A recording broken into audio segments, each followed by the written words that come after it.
नमस्ते, मैं हूँ दीक्षा चौहान श्री विश्वनाथ आईएएस एकेडमी से और आज हम बात करेंगे एक बहुत इम्पॉर्टेंट टॉपिक जहाँ से क्वेश्चन हर एग्ज़ाम में पूछे जाते हैं, जो कि है सेल। तो सबसे पहले सेल होता क्या है? Cell are building blocks of all living beings, मतलब जितने भी जीवित ऑर्गेनिजम्स हैं, लिविंग बींग्स हैं, उन सब का एक बिल्डिंग ब्लॉक होता है जिससे मिलके वो पूरा लिविंग ऑर्गेनिज्म बना हुआ है, उसे सेल कहते हैं। जैसे आपका एक घर जो होता है, एक घर बनाया जाता है, ईंट को जोड़ जोड़ के दीवार बनाई जाती है, दीवारों का जोड़ के फिर घर बनता है। वैसे ही सेल से आपके पास एक फंडामेंटल जो होता है structural unit, that is cell. Cell को अगर एक या दो से ज़्यादा सेल आपस में मिल जाती है तो बन जाता है टिश्यू, और जब टिश्यूज आपस में जुड़ जाते हैं 2-3 तो बन जाता है एक ऑर्गन। जब ऑर्गन आपस में मिल जाता है 2 या 2 से ज़्यादा तब बनता है आपके पास ऑर्गन सिस्टम, एक पूरा ऑर्गन सिस्टम। और जब ऑर्गन सिस्टम्स आपस में मिल जाता है सारे तो बन जाता है लास्ट में एक ऑर्गेनिज्म।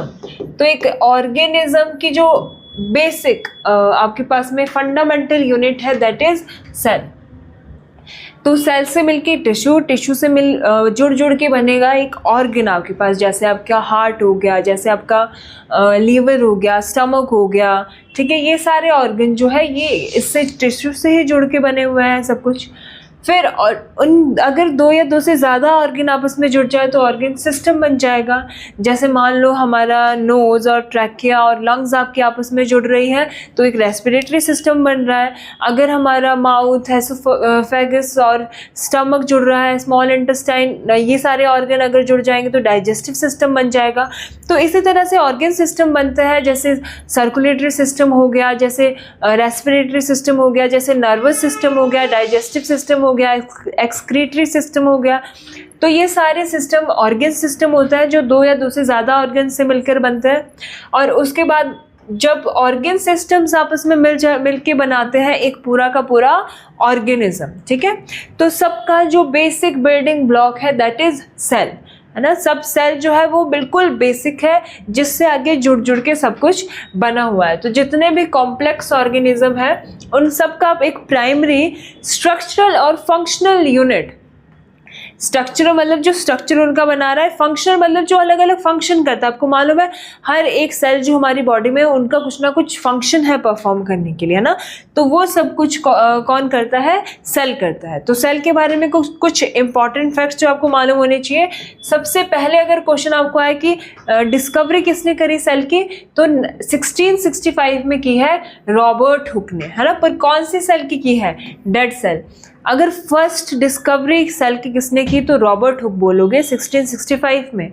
पर अगर आपसे पूछा जाए सबसे पहले लिविंग सेल की डिस्कवरी किसने की, तो लिविंग सेल की डिस्कवरी की लुईन हॉक ने 1674 में, ठीक है। डेड सेल की रॉबर्ट हुक ने और लुईन हुक ने की है 1674 में लिविंग सेल की। फिर न्यूक्लियस की डिस्कवरी किसने की है? रॉबर्ट ब्राउन ने 1831। और उसके बाद प्रोटोप्लाज्म जो नाम है, प्रोटोप्लाज्म होता है जो जितना भी लिक्विड कंटेंट होता है सेल के अंदर, वो किसने दिया? परकिंजे ने इन 1839 में। फिर सेल थ्योरी किसने दी? सेल थ्योरी दी है श्लेडन इन 1838 में और श्वान ने इन 1839 में। इन दोनों ने सेल थ्योरी दी है। सेल थ्योरी क्या थी आपके पास में कि जितने भी प्लांट्स है और एनिमल है वो सब के सब सेल से ही जुड़ जुड़ के मिलकर बने हुए हैं। All the plants and animal are made up of cells, ठीक है। तो ये सेल थ्योरी थी आपके पास। फिर इन जो आपकी सेल हाइपोथेसिस है, जो हमारी सेल थ्योरी है, उसको और एडवांस करके किसने बताया बाद में? रुडोल्फ वर्चॉ ने कितने में 1855 में क्या बोला इन्होंने कि all cell are originate from pre existing cell, मतलब पहले जो एग्जिस्ट कर रही है सेल उन्हीं से ही आगे नई सेल मिलकर फॉर्म होती है, मतलब उन्हीं से ही टूट के जो आपकी सेल डिवीजन होता है, सेल डिवीजन से ही आगे नई नई सेल्स बनती है। तो all the new cells are formed from the pre existing cells. तो ये आपको सारे के सारे फैक्ट्स मालूम होने चाहिए, यहाँ से डायरेक्टली क्वेश्चन बन सकता है आपके एग्जाम में, ठीक है। आगे देखो टाइप्स ऑफ सेल्स। अब हमारी बॉडी में डिफरेंट तरह के फंक्शन परफॉर्म होते हैं। किसी सेल का काम होता है, जैसे हमारी जो मसल सेल्स है उनका काम है हमारे लोकोमोशन के लिए, हिलने के लिए, है ना, हिलने डुलने के लिए, सारी चीज़ों के लिए, हाथ को हिलाना, पैर को हिलाना, ये सारा लोकोमोशन के लिए मसल सेल लगती है। फिर जो हमारी स्टमक में होती है सेल, उनका अलग काम है, ठीक है, डाइजेस्ट करना, खाने को पचाना। जो हमारे इंटेस्टाइन में सेल है उनका काम है to absorb the nutrients from the food, ठीक है, एब्जॉर्ब करना न्यूट्रिएंट्स को खाने से। हार्ट की सेल का काम है पंप करना ब्लड को और सर्कुलेशन ब्लड की। तो हर एक सेल का हमारी बॉडी में डिफरेंट फंक्शन है, तो उस डिफरेंट फंक्शन की वजह से उनकी शेप भी डिफरेंट होगी, है ना, जिस तरह से उनका फंक्शन होगा। तो ये बहुत अलग अलग टाइप की सेल होती है हमारी बॉडी में। ये कुछ टाइप से आपके पास, जैसे नर्व सेल है। नर्व सेल जो हमारे ब्रेन में और स्पाइनल कॉर्ड में होती है, इनका काम होता है सिग्नल को कैरी करना, ठीक है। ये जो डेंड्राइट्स होते हैं ये सिग्नल को कैरी करके लेके जाते हैं, ये नर्व एंडिंग होती है, सॉरी, नर्व एंडिंग से सिग्नल जाता है एक्सोन के थ्रू, और ये डेंड्राइट्स होता है, डेंड्राइट्स आगे दूसरी न्यूरॉन को यहाँ से सिग्नल पहुँचाता है। तो सिग्नल ट्रांसपोर्टेशन का है। और याद रखना, जो ये न्यूरॉन होता है या नर्व सेल होती है, it is the longest cell in human body. ये क्या होती है? Longest cell in human body.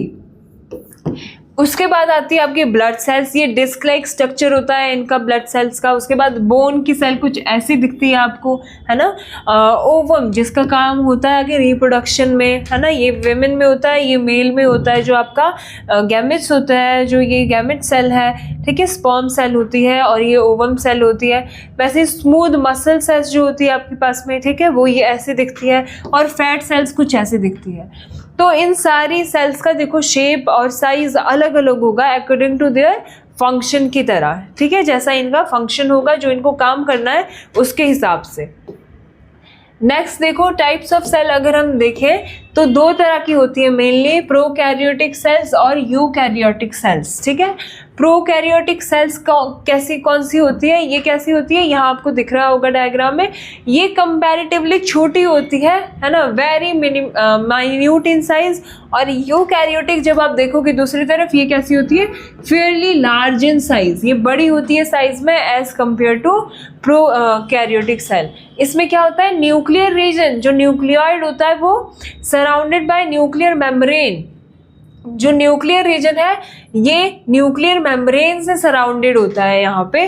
और यहाँ पे क्या होता है, nuclear material surrounded by nuclear membrane.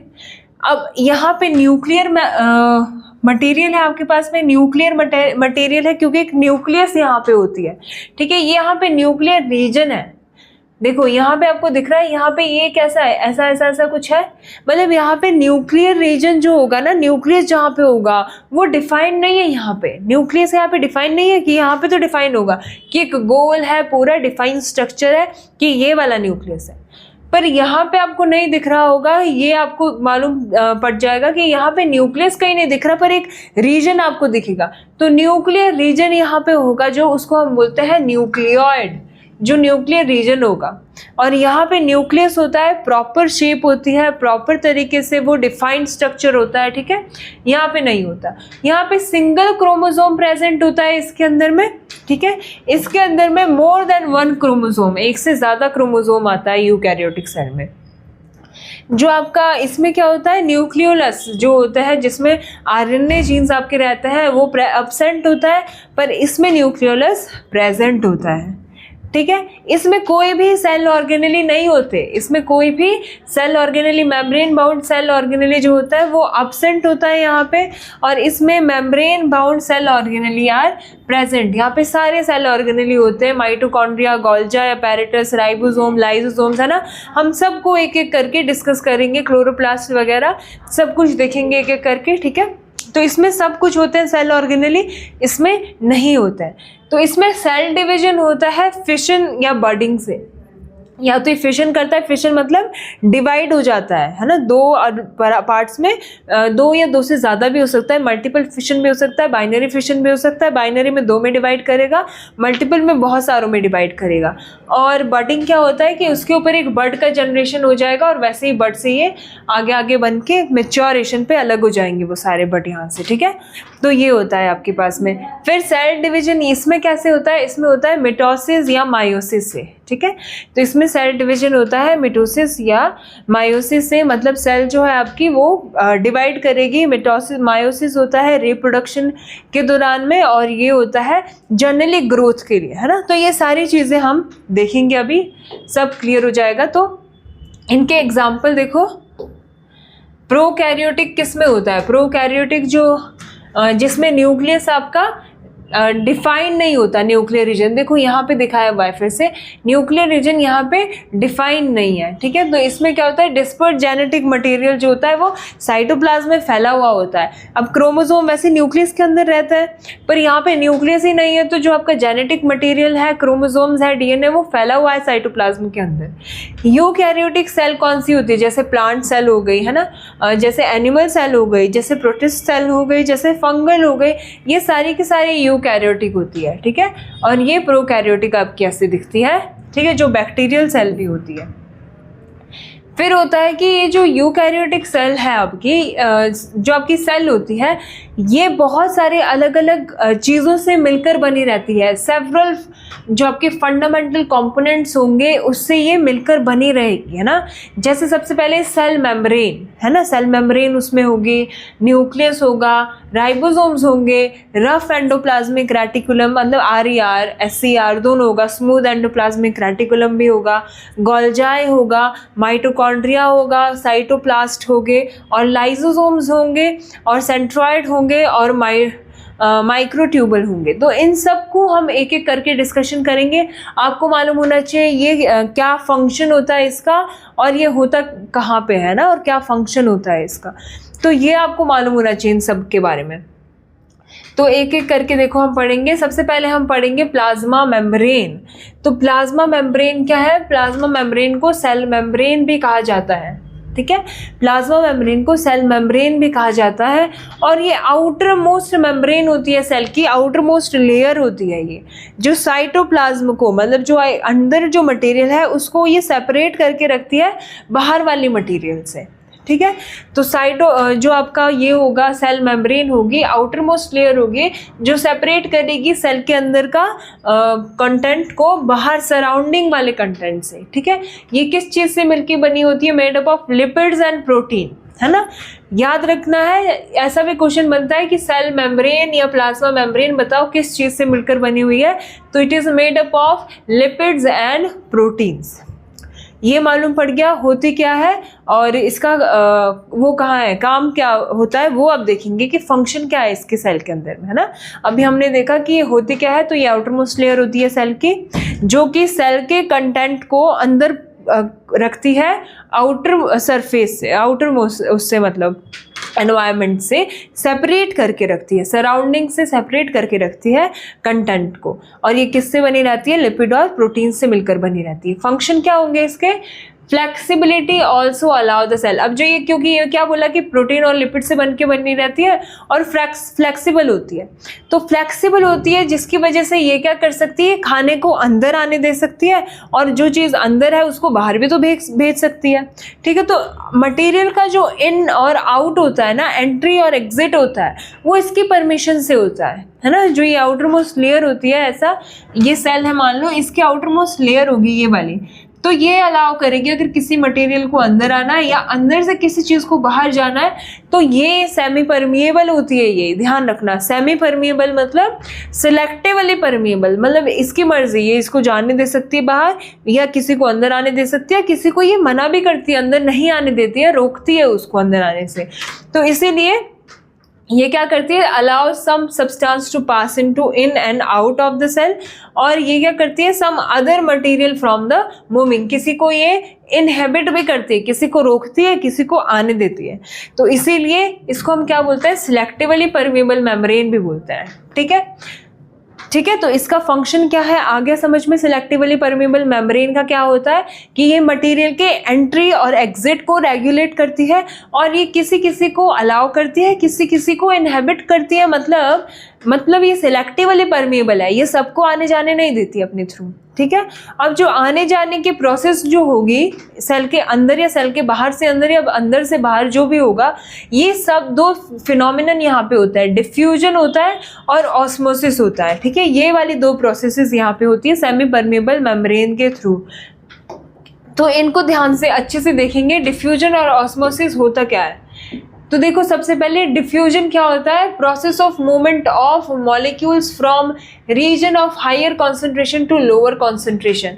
अब हमेशा ध्यान रखना, नेचर का रूल होता है कि हमेशा जो चीज़ें होंगी वो हायर कॉन्सेंट्रेशन से लोअर कॉन्सेंट्रेशन में जाएगी। मान लो यहाँ पे ज़्यादा मटेरियल है, यहाँ पे कम मटेरियल है, तो हमेशा ज़्यादा से कम की और मटेरियल मूव करेंगे। मटेरियल ना लेके आप एक कॉमन एग्जाम्पल ले लो।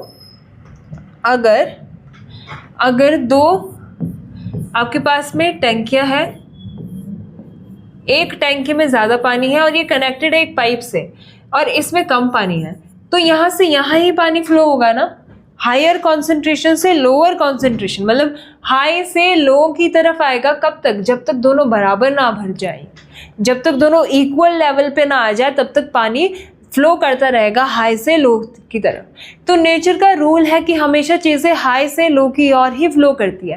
कहीं तेज़ हवा है तो वो मूव करेगी, जहाँ पे कम हवा है उसकी ओर करेगी फ्लो हमेशा। तो हमेशा हाई से लो कर रही है।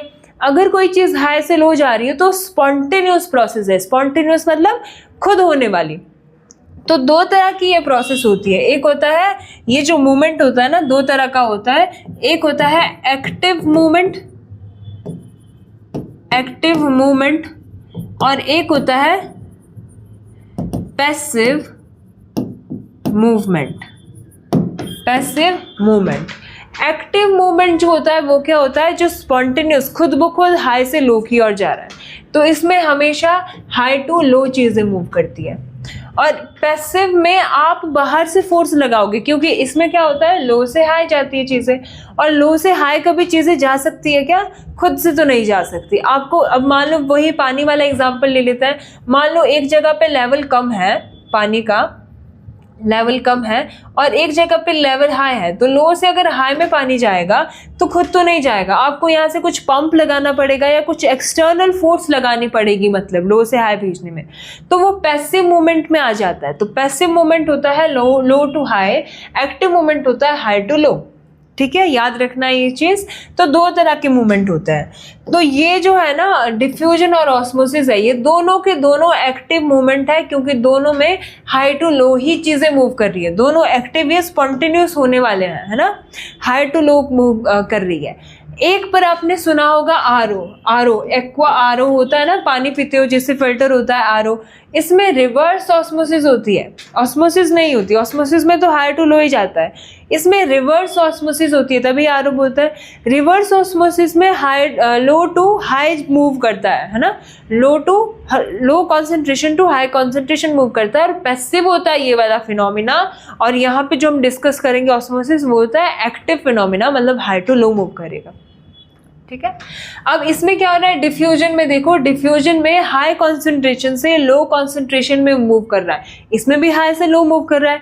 पर डिफरेंस क्या है? डिफरेंस है कि इसमें मॉलिक्यूल जो होता है हाई से लो मूव करेंगे थ्रू सेमी परमेबल मेम्ब्रेन के थ्रू। देखो जैसे यहाँ पे हाई कॉन्सेंट्रेशन है, यहाँ पे लो कॉन्सेंट्रेशन है, तो हाई कॉन्सेंट्रेशन से लो की और पार्टिकल मूव करेंगे, डिफ्यूजन हो रहा है। ठीक है, पर ये सेल के अंदर होगा, ये सेल है, सेल के अंदर यहाँ पे हाई कॉन्सेंट्रेशन है, यहाँ पे कम है, तो यहाँ से यहाँ जाएगा। ठीक है, अब ये जो होगा ऑस्मोसिस, इसमें सेल मेम्ब्रेन के थ्रू होगा। ये मेम्ब्रेन है, तो मेम्ब्रेन के थ्रू मूवमेंट होगा। यहाँ पे लो है, अंदर हाई है, तो अब हाई टू लो जाएगा, तो मेम्ब्रेन से पास होके उसको आना पड़ेगा। जहाँ पे मेम्ब्रेन का इन्वॉल्वमेंट हो जाता है वो ऑस्मोसिस हो जाता है, जहाँ पे मेम्ब्रेन का कोई इन्वॉल्वमेंट नहीं है वो डिफ्यूजन का फिनोमिनन है। ठीक है, तो ये क्या है, इसमें डिफ्यूजन में क्या क्या होता है, सॉलिड भी, लिक्विड भी और गैसेस, तीनों की तीनों चीज़ों का मूवमेंट होता है, high pressure to low pressure या हाई कॉन्सेंट्रेशन टू लो। और इसमें ओनली लिक्विड मूव कर सकते हैं बस सेमी परमिएबल मेम्ब्रेन के थ्रू, सॉलिड तो नहीं जा पाएंगे, है ना। तो ये कौन जाएगा, खाली लिक्विड ही जाएगा यहाँ से यहाँ, ठीक है। इससे क्या होता है, help in exchange of gases और CO2, O2 जो इधर उधर जाना होता है सेल के अंदर, या ग्लूकोज वगैरह, क्योंकि इसमें तो सॉलिड भी जाता है ना, तो ग्लूकोज वगैरह कहीं ज़्यादा हो कहीं कम हो तो वो भी क्या हो जाता है, डिफ्यूज़ हो जाता है अंदर, ठीक है। फिर ये वाला अगर देखोगे, ये absorption of water by plant cell और यूनिसेल्युलर ऑर्गेनिज्म जो होता है आपके पास में, वो क्या करता है, वाटर का जब एब्जॉर्प्शन करता है वो कैसे करेंगे, हाई कॉन्सेंट्रेशन से लो कॉन्सेंट्रेशन में मेम्ब्रेन उसके थ्रू जाता है, प्लाज्मा मेम्ब्रेन के थ्रू जाता है। तो ये जो ऑस्मोसिस का प्रोसेस है ना, ऑस्मोसिस का प्रोसेस 3 अलग अलग सॉल्यूशन में देखेंगे। आपके पास 3 सॉल्यूशन है, देखो कैसे सॉल्यूशन है। एक सॉल्यूशन है हाइपरटोनिक सॉल्यूशन, हाइपरटोनिक सॉल्यूशन, एक है हाइपोटोनिक सॉल्यूशन, हाइपोटोनिक सॉल्यूशन, और एक है आइसोटोनिक सॉल्यूशन, आइसोटोनिक सॉल्यूशन। 3 तरह के सॉल्यूशन होता है। हाइपरटोनिक सॉल्यूशन कैसा होता है, ऐसा solution that has the higher concentration of solutes, जिसमें सॉल्यूट्स ज़्यादा मात्रा में हो। सॉल्यूट और क्या होता है, देखो ये सॉल्यूशन है, अगर आपके पास में कोई ये सॉल्यूशन है, ये सॉल्यूशन 2 चीज़ों से मिलकर बना हुआ है, एक सॉल्यूट होगा, एक होगा सॉल्वेंट। सॉल्यूट और सॉल्वेंट, सॉल्वेंट क्या होता है, मान लो मैंने एक सॉल्यूशन लिया है जिसमें मैंने पानी और चीनी डाला हुआ है, तो यहाँ पे पानी जो है वो सॉल्वेंट है, जो ज़्यादा क्वांटिटी में होगा और जो ज़्यादा थिन होता है जैसे, तो ये क्या है, पानी जो है इसमें सॉल्वेंट होगा, और जो मैंने चीनी डाला है दैट इज सॉल्यूट। तो हमेशा एक सॉल्यूशन में एक सॉल्यूट होगा, एक सॉल्वेंट होगा। तो अगर मैं सॉल्यूट को बढ़ा दूँ, चीनी और डालूंगा और उसको थिक कर दूँ, तो वो चाशनी जैसा बन जाएगा कुछ। जब वो चाशनी जैसा सॉल्यूशन है उसी को बोलते हैं हाइपरटोनिक सॉल्यूशन। ऐसा सॉल्यूशन जिसमें हायर कॉन्सेंट्रेशन होगी सॉल्यूट की, जैसे कि सॉल्ट या शुगर या अदर पार्टिकल, है ना, वो सॉल्यूट होता है। तो सॉल्यूट अगर ज़्यादा हो जाएगा उस सॉल्यूशन को बोलेंगे hypertonic solution compare to another solution. दूसरे सॉल्यूशन से जब कंपेयर करोगे उसके कंपैरिजन में हाई कॉन्सेंट्रेशन होगी उसमें सॉल्यूट्स की। तो जैसे चाशनी का एग्जांपल ले लेते हैं, तो अगर इस एग्जांपल को देखते हैं इजी लैंग्वेज में। अगर मैं इसको बोलूँ, ये मैंने रखा है इसमें ग्रेप रखा है, ठीक है, अंगूर रखा है, ग्रेप रखा है, किसके अंदर, चाशनी के अंदर, मतलब शुगर सॉल्यूशन जिसमें मैंने शुगर की मात्रा बहुत बढ़ा दिया है, तो इसको मैंने हाइपरटोनिक सॉल्यूशन बना दिया है ना, मतलब चाशनी जैसा बना दिया है। अब चाशनी में अगर ग्रेप डाला है, ग्रेप में अंदर पानी है ना, पानी नहीं मतलब लिक्विड है, और वहाँ पे कॉन्सेंट्रेशन कम है, वो तो पतला पतला है, पर बाहर गाढ़ा पानी है ना, कॉन्सेंट्रेशन बाहर ज़्यादा है अंदर कम है। तो हमेशा यहाँ पे क्या होगा, हाई से लो की ओर मूव करेगा, अंदर पानी ज़्यादा है अंदर, बाहर पानी कम है, बाहर सॉल्यूट ज़्यादा हो गया ना, सॉल्यूट ज़्यादा हो गया, चाशनी ज़्यादा हो गई, चीनी ज़्यादा हो गई, पर पानी कम रह गया। तो हमेशा अंदर से बाहर की ओर पानी मूव करेगा, यहाँ पे अंदर से बाहर की ओर पानी मूव करेगा और ये सिकुड़ जाएगा। जो ग्रेप है, ग्रेप को रात को चाशनी के पानी में छोड़ दो डाल के, वो कैसा सिकुड़ जाएगा, सुबह सिकुड़ के। ऐसे तो रेजिन्स बनते हैं आपके पास, छुहारे कैसे बनते हैं, उनको ऐसे चाशनी में डुबो के रखा जाता है ना। तो ये होता है हाइपरटोनिक सॉल्यूशन। हाइपरटोनिक सॉल्यूशन में क्या होगा, जिसकी हाई कॉन्सेंट्रेशन होगी सॉल्यूट की कंपेयर टू अदर सॉल्यूशन, दूसरे सॉल्यूशन के कंपैरिजन में उसमें सॉल्यूट की मात्रा ज़्यादा होगी, उसी को बोला हाइपरटोनिक सॉल्यूशन। हाइपो उल्टा हो जाएगा, हाइपोटोनिक सॉल्यूशन होगा जिसमें lower concentration of solute, come concentration होगी सॉल्यूट की, बाहर कम होगी, अंदर ज़्यादा हो सकता है। आपको दिख रहा होगा यहाँ पे पार्टिकल बाहर ज़्यादा है, अंदर कम है, यहाँ पे बाहर कम है, अंदर ज़्यादा पार्टिकल होंगे। अब उल्टा ले लेते हैं, रात को तुम पानी में डुबो के रख दो छुआरों को, है ना, रेजिन्स को डुबो के रख दो पानी में, सुबह को वो फूल जाता है ना, तो वही वाला प्रोसेस होगा यहाँ पे।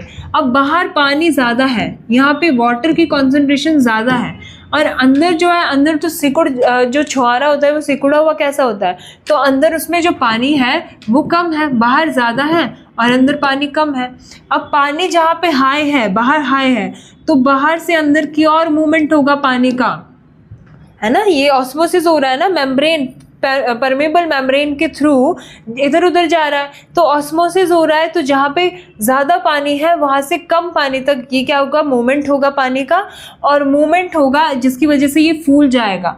तो देखो इसमें श्रिंक हो जाता है, इसमें श्रिंक हो जाता है सेल, इसमें सेल जो होता है वो क्या हो जाता है, स्वॉलब, है ना, फूल जाता है, स्वॉलब हो जाता है सेल। एक आइसोटोनिक सॉल्यूशन होता है जिसमें सॉल्यूशन की सेम, आइसो का मतलब ही सेम होता है, कांस्टेंट, तो इसमें सॉल्यूशन बाहर भी सेम है, पानी अंदर भी पानी सेम होगा। अगर दोनों जगह पानी सेम है तो कोई भी मूवमेंट नहीं होगा पानी का, नो मूवमेंट, कोई मूवमेंट नहीं होगा, तो इसकी शेप में भी कोई चेंज नहीं होगा, जैसा डाला था वैसा ही रहेगा ये रीजन, है ना। तो ये 3 तरह की सॉल्यूशन होता है। तो ये देखो सेमी परमेबल मेम्ब्रेन में ही आपका आगे एक्टिव और पैसिव आपको मालूम होना चाहिए, मूवमेंट का क्या होता है, ऑस्मोसिस और डिफ्यूजन क्या होता है, और वैसे ही आपको मालूम होना चाहिए सॉल्यूशंस, हाइपर, हाइपो, आइसो, है ना। तो ऐसे याद रख सकते हो आप, हाइपो जहाँ पे ओ आता है, ओ याद रखना, ओ का मतलब फूल रहा है ना, तो हाइपो में फूलेगा, ठीक है। तो ओ से याद रखना, हाइपो जहाँ पे स्वॉलअप हो रहा है ना, स्वॉलअप कहाँ होगा, जहाँ बाहर ज़्यादा पानी होगा अंदर कम पानी होगा, तो यहाँ बाहर ज़्यादा पानी होता है अंदर कम पानी होता है, मतलब अगर बाहर कब ज़्यादा पानी होगा, जब बाहर कम सॉल्यूट होगा, है ना, सॉल्यूट कम होना चाहिए, चीनी बाहर कम होनी चाहिए, तब पानी बाहर ज़्यादा रहेगा। हाइपर में बाहर ज़्यादा चीनी होगी, सॉल्यूट बाहर ज़्यादा होगा, अंदर कम होगा, ठीक है। तो ये था आपके पास में आज हमने डिस्कस किया सेमी परमेबल मेम्ब्रेन, ठीक है। तो अगले लेक्चर में हम बात करेंगे दूसरे इसके सेल ऑर्गेनेली और सेल वॉल की भी, है ना, न्यूक्लियस जितने भी आपके बचते हैं, इसके बाद न्यूक्लियस से शुरू करेंगे। तो ये बहुत इंपॉर्टेंट टॉपिक है, इसकी जो आपको PDF है ये लेक्चर्स के, ये आपको मिल जाएगी हमारे टेलीग्राम चैनल पे, जिसका लिंक आपको इस वीडियो के डिस्क्रिप्शन बॉक्स में मिल जाएगा। आज के लिए इतना ही, थैंक यू, जय हिंद।